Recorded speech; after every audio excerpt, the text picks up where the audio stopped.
আসসালামু আলাইকুম। চারপাশে অঝোর ধারায় বৃষ্টি ঝরছে। শ্রাবণের এমন বৃষ্টিমুখর দিনে মানুষ তার জীবনের সাথে বিভিন্ন হাসি, কান্না, দুঃখ, সুখ নিয়ে রিলেট করছে। শ্রাবণ যে শুধু মানুষের জীবনে দুঃখ বেদনায় বয়ে নিয়ে আসে তেমনটা নয়। শ্রাবণ একটা শক্তি হিসেবেও কাজ করে, যা মানুষের জীবনকে একটা দৃঢ় জায়গায় দাঁড় করাতে সক্ষম। শ্রাবণ শুধু পানি ঝরায় না, শ্রাবণ শেখায় যেখানে জল থই থই সেখানেও কাজ থেমে থাকে না। এই ভিজে মাটির ওপর দাঁড়িয়েও মানুষ শুধু ছাতা ধরে বাঁচে না, সে তৈরি করে আশার, গড়ে তোলে স্বপ্নের পথ।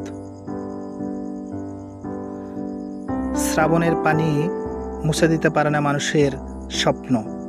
শিশুর কাগজের নৌকাতেও থাকে জীবনের গভীর গল্প। সত্যি তো তাই। জীবন থেমে থাকে না, শ্রাবণের ধারার মতোই মানুষ এগিয়ে চলে।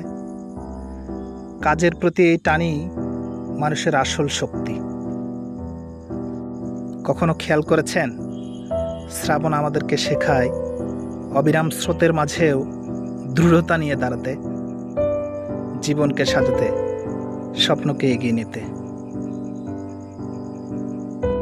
শ্রাবণের এমন কাব্যিক গল্প অনেক ঐতিহাসিক উপন্যাসিক, কবিরা যুগে যুগে লিখে গেছেন, যা গান কবিতার মাঝে আমাদের মাঝে ফিরে ফিরে আসে। আমরা মানুষরা কখনো চিন্তা করে দেখেছি, যারা খেটে খাওয়া মানুষ, যাদের একবেলা ইনকাম না করলে পরের বেলা চুলা জ্বলে না, এমন অবস্থায় তাদের কি করণীয় হয়? তো সেখান থেকে শ্রাবণ সবার জীবনে শক্তি হয়ে ফিরে আসুক। সবার প্রতি অনেক আন্তরিক শুভেচ্ছা ও ভালোবাসা রইল। সবাই ভালো থাকবেন। আসসালামু আলাইকুম।